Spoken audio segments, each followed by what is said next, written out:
Hello and thanks for joining us on the news, reaching you live from Abuja. I'm Obiageli. Thanks for joining us. And first, we bring you the headlines. President Buhari and South African Cyril Ramaphosa endorsed establishment of early warning mechanism to combat xenophobic attacks. African Development Bank to assist African countries with $200 million to fight poverty and hunger. National Assembly approved 2020 and 2022 medium-term expenditure framework and fiscal strategy paper.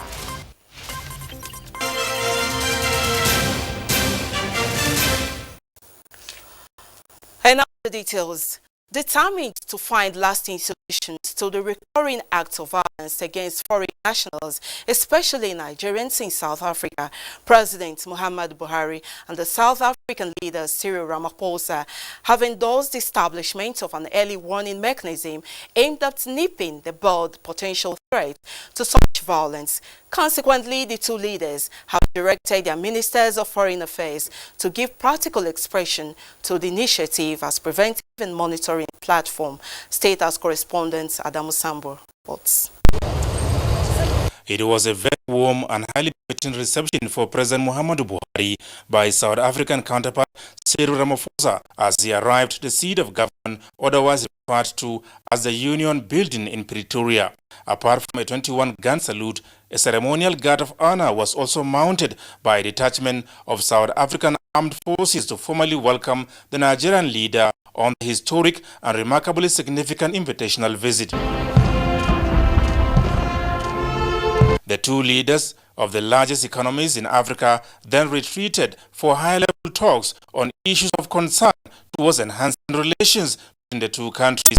Most critical is the recurring acts of hostility against Nigerians and other foreign nationals in South Africa. Mr. President, we have condemned in the strongest terms attacks against Nigerians and other African nationals living in South Africa, the looting of their shops and businesses and burning of their properties. We call for the strengthening and implementation of all the necessary measures to prevent the reoccurrence of such action which threatens to undermine not only our strong bilateral relations but also what we stand for in the context of our vision for a strong and prosperous Africa we want. At a joint media briefing shortly after, both leaders promised to work more closely towards finding lasting solutions. What has happened does not represent the values of the peoples of Nigeria, the values of the peoples of South Africa. And as leaders, both President Buhari and I will not tolerate them. And to make sure that we take steps moving forward, that we bring an end to these, we've agreed that early warning mechanisms will be set up so that once we see that there's restiveness in both our people's sort of side, we will be able to inform one another, to find ways and active ways of ensuring that we do not have recurrences. It's a question of competition at very low levels. It means that our respective police forces and security agencies must be very alert. They must infiltrate the communities, know their thinking, and make sure they don't allow violence to escalate. Some members of the Nigerian delegation to South Africa described the high-level engagement as appropriate, timely and reassuring. Mr. President is a man of very high integrity, and he doesn't compromise, his integrity, and we has displayed it, by insisting that those who were wrongly attacked, those who were property were, illegally bound, that the South Africa should address it. And so he has acted as usual as the father of our great nation, Nigeria. The type of confusion that is existing among the people is not tolerable, it's not acceptable. But I think with the dialogue between the two heads of governments, I think that problem, we are on the way on solving that problem. I saw a lot of passion in all of them, in their resolve, first commitment, and also their desire to protect their people, and also not beyond, looking even beyond their country as leaders in Africa. Things that we thought were going to be issues that were going to be irreconcilable, within a short time, maturity in leadership, it was diplomatically sorted out. And so we are now looking forward to implementation. President Buhari's engagements in South Africa continue. From Pretoria, South Africa, Adamu Sambu, NTA News. In the meantime, Nigeria and South Africa have resolved to deepen existing strategic relations by working together towards enhancing political, economic and social cooperation in the interest of the people. In a joint communique after the inaugural session of the elevated Nigeria-South Africa Binational Commission, the countries also promised to jointly pursue sustainable peace and economic development on the continent in the context of AU Agenda 2063 and the Continental Free Trade Area Agreements. State House correspondent Adam Sambo again reports. The Nigeria-South Africa Binational Commission has been in existence for nearly 20 years. For the first time, however, it has been elevated to the level of heads of state in a renewed determination by the two countries to, amongst others, institutionalize their relations, significantly increase and diversify trade, and make conditions conducive for greater investment flows. Speaking at the opening of the inaugural session, President Muhammadu Buhari spoke of the need for the two countries to seek opportunities towards expanding their cooperation in critical economic sectors for the benefit of their peoples. We are pleased to inform you that our government has made doing business in Nigeria easier through the Ease of Doing Business initiative to open up more opportunities for investors in Nigeria.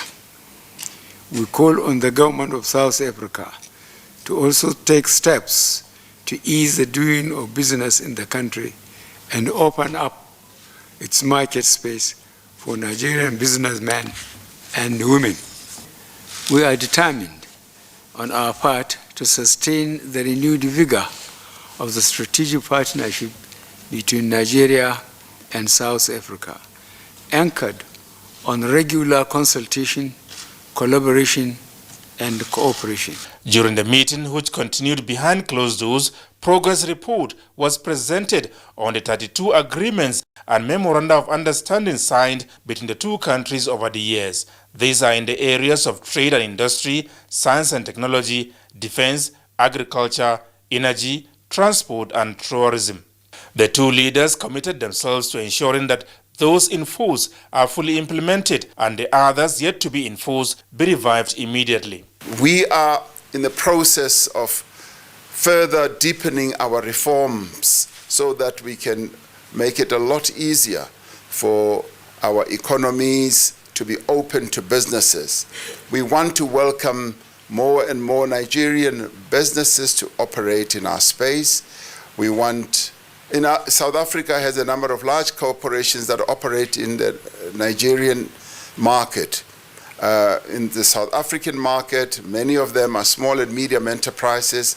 We want to address this imbalance so that we have more and more slightly larger Nigerian companies coming to operate here.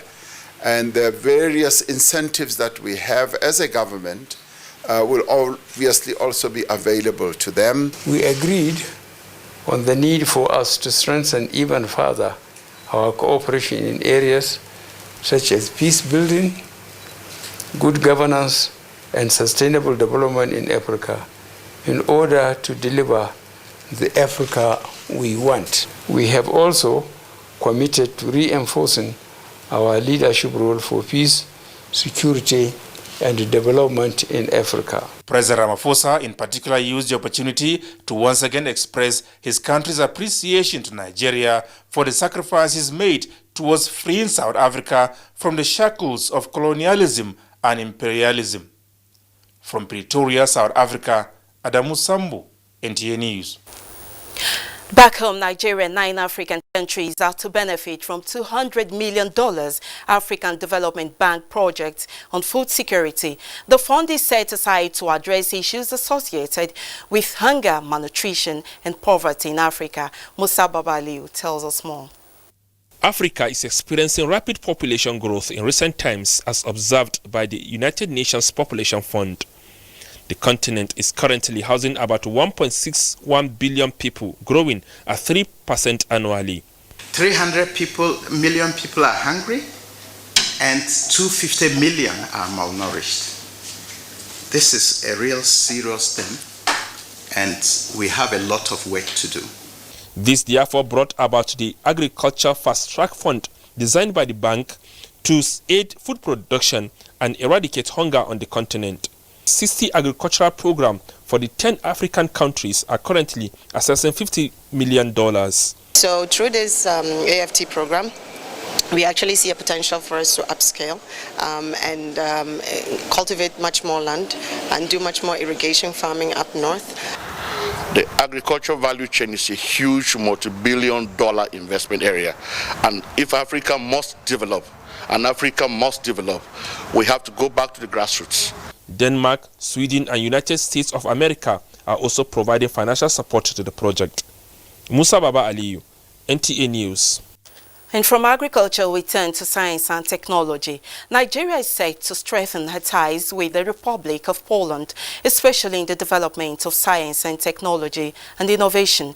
Minister of Science and Technology, Dr. Bonaya Onu, who received the Polish ambassador to Nigeria on a courtesy visit, says Nigeria has very robust and intelligent human resources and wants to use this advantage in the nation's quest to transit from the commodity-based economy to knowledge and innovation-driven one.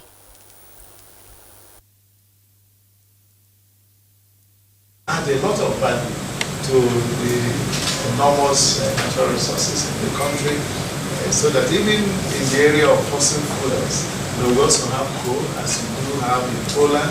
We can add a lot of the value chain. Take crude oil, we need to make sure that it's not just the upstream that is developed. In another development, the minister also inaugurated an interministerial committee on renewable energy technology tasked with a purpose-driven research to diversify power generation and mitigate climate change in the country. Ministries involved in the renewable energy and climate change mitigation projects include that of science and technology, environment, power, works and housing, water resources, industry, trade and investment, as well as Nigeria Content and Development Monitoring Board. And from National Assembly, the House of Representatives has approved the National Assembly Joint Committee report on medium-term expenditure framework and fiscal strategy paper for 2020 to 2022. Among the recommendations of the Joint Committee on Finance and Appropriations considered by the House at the Committee on Supply are daily oil production output of 2.18 million barrels per day, $57 per barrel as crude oil benchmark, and the exchange rate of 305 naira to the dollar. The lawmakers in the report recommend the Nigeria Customs Service for exceeding the targeted revenue for 2019, despite the global economic challenges and closure of the Nigerian borders. In the meantime, the House, following a motion on a matter of urgent public importance, has resolved that the National Assembly should take active part in marking the independence anniversary of Nigeria in view of the fact that agitations for self-government from colonial governments began from Parliament in 1953. Details of these and more in our subsequent bulletin. In the meantime, President Muhammadu Buhari will on Tuesday, October 8, 2019, present the 2020 Appropriation Bill at a joint session of the National Assembly. This follows the approval of a presidential communication to that effect by the House of Representatives. House Speaker Femi Gbajabiamila read the letter of the President's request at Thursday's plenary, after which the House voted its approval. The House had earlier approved the medium-term expenditure framework and Fiscal Strategy paper for 2020 to 2023, during which the House approved an increase in federal government expenditure from 10.002 trillion naira to 10.729 trillion naira. Moving on, Minister of Works and Housing Babatunde Raji Fashola says unless and until those behind the application of substandard materials that resulted in building collapse are investigated and prosecuted, innocent lives will continue to perish in such disaster. The minister said this when he received in his office the National Building Code Advisory Committee. Ilyasu Ali Yakubu reports. Nigeria is said to have recorded more than 60 incidences of building collapses in the last 4 years, a trend that is attributed to non-adherence to standard practice. Apart from deaths of innocent lives, property worth billions of naira are also destroyed. These prompted the federal government to find lasting solutions, one of which is the inauguration of the National Building Code Advisory Committee, to initiate strategic plans and monitor building-related activities across the country. Now the Minister of Works and Housing, Raji Fashola, wants the committee to step down its activities to primary, post-primary and tertiary institutions of learning so that the ideas of standardization in building can be inculcated. If it becomes necessary because of changes in building technology to review the code 4 times in a year, so shall it be. Chairman of the committee, Mohammed Jimo, sees the assignment as a mission to right the wrongs in the building sector and pledge the members' commitment to the task. We commenced relating with some of this group, and within the last 8 to 6 months, we have interacted effectively. The National Building Code of Nigeria is reviewed in every 3 years. In Abuja, Ilyasu Ali Yakubu, NTA News. You're watching the news on NTA International, reaching you from Abuja to take service. We shall be back with more reports. Stay tuned.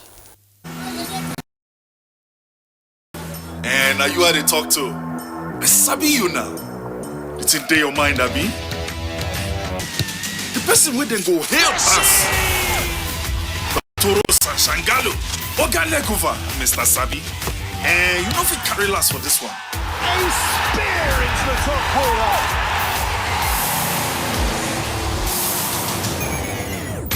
We sabi say Pikin go crawl before in waka. So don't look. No dolly, no. So go for it. Go for football. Go for Syria on the Liga Marchings live. Go for GoTV Max. Many thanks for staying with us. 14 years after the launch of the National Environmental Sanitation Policy, the Federal Ministry of Environment is formulating a new working guideline to tackle Nigeria's environmental challenges. What are the gaps expected to be filled by this policy review? Onyenge Fineface reports. The United States is said to have an integrated waste management system with 530 treatment plants, 1,000 waste recycling plants, 1,293 incinerators, and over 300 dump sites. Closer home now to South Africa, the country is said to have a waste management system that generates $12 billion per annum. In Nigeria, however, increasing population is said to be resulting in increased waste generation, indiscriminate dumping, and continued discharge of domestic and industrial effluents into water bodies.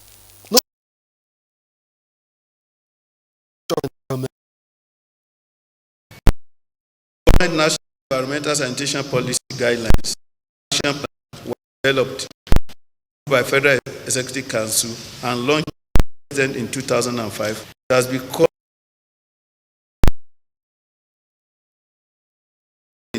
and challenges.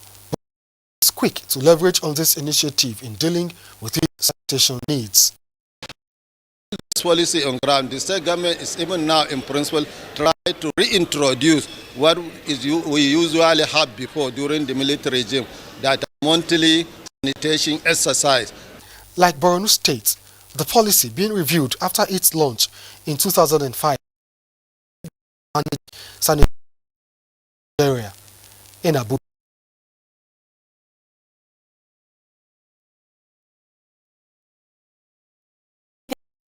Role of it must first purge itself of corruption. These were the words of the Director General of the Nigerian Television Authority, NTA, Malam Yakubu Ibn Muhammad, at the inauguration of the Anti-Corruption and Transparency Units of NTA by the Independent Corrupt Practices and Other Related Offences Commission, ICPC. Kelvin Ewonware has the details. Much of ICPC's work is preventing corruption in the public sector, a sector seen by many as vulnerable to corrupt practices, either in procurement process and financial management, among other functions.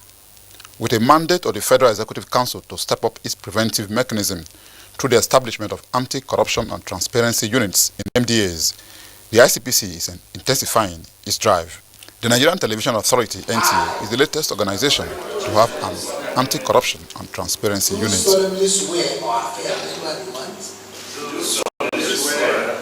For the Director General of the NTA, Malam Yakubu Ibn Muhammad, the assignment is a national one for members of the committee because, as an integral part of the federal government, the NTA must show how the media can lead the way in the fight against corruption. The media has a role to make sure that the society develops, there's growth and development in the society. The fight against corruption is just only one aspect of it.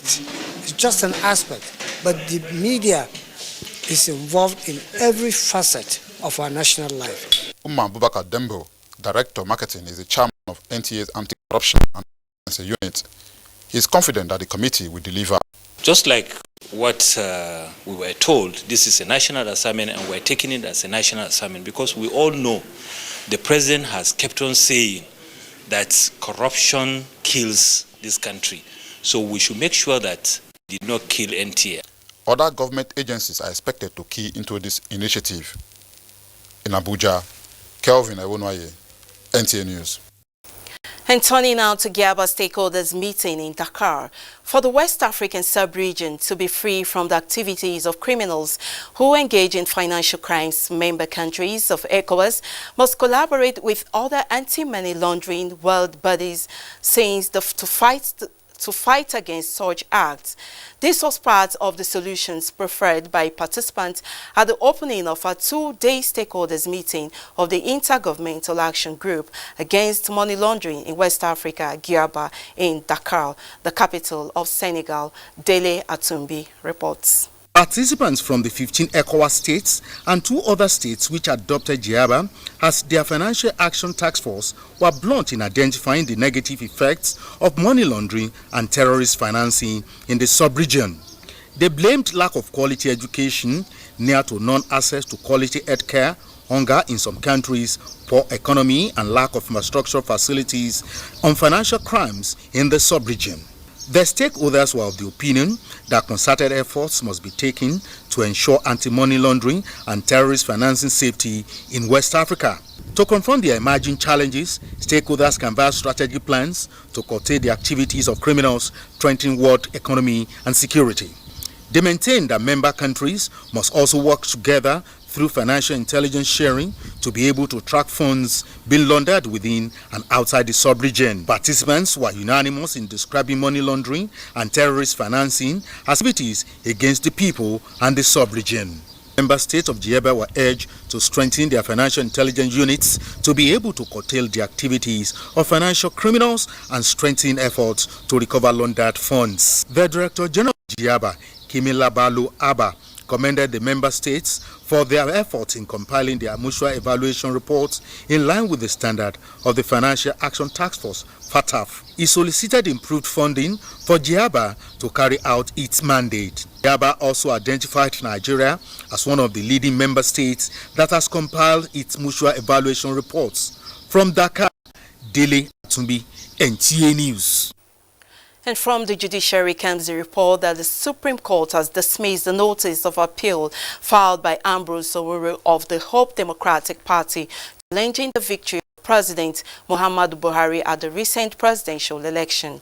The 5-man panel of justices, led by Justice Mary Odili, ruled that the suit was an abuse of court process. Olabode Arewa tells us more. The Supreme Court based its judgment on the preliminary objections of Wole Olanipekun, Senior Advocate of Nigeria, counsel to President Muhammadu Buhari, and Ustaz Usman, Senior Advocate of Nigeria, counsel to INEC. They observed that Ambrose Owuru's counsel had filed 2 separate notices of appeal on the Presidential Election Petition Court judgment of 22nd of August 2019, which dismissed Owuru's petition against the victory of President Muhammadu Buhari. Counsel to Ambrose Owuru, Isaac Udoka, told the Apex Court that what was placed before the court were not 2 notices of appeal, but a single appeal and an addendum, which raised 18 issues for determination.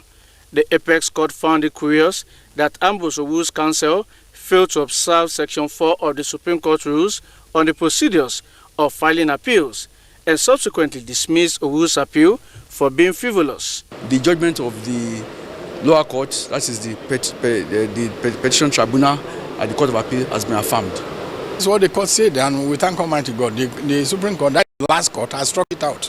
The Apex Court took into cognizance a recent Court of Appeal judgment on the internal disputes within the Hope Democratic Party. No costs were awarded to the respondents by the Apex Courts. In Abuja, Olabode Arewa, NTA News. In the meantime, President Muhammadu Buhari has felicitated with the former governor of Yobe State, Senator Bukar Alba Ibrahim, on his 70th birthday, commending him for living a life of service to humanity and encouraging budding leaders in the state. In a statement by Senior Special Assistant to the President on Media and Publicity, Garba Shehu, the President noted that the former governor dedicated most of his life to public service, working for the state and nation for many years, and speaking for the underprivileged as a lawmaker and inspiring younger people to take up the mantle of leadership. He wished him many more years of service and commitment to the nation. And that's it on this package of the news. Many thanks for your time. I'm Obiageli Ugweke.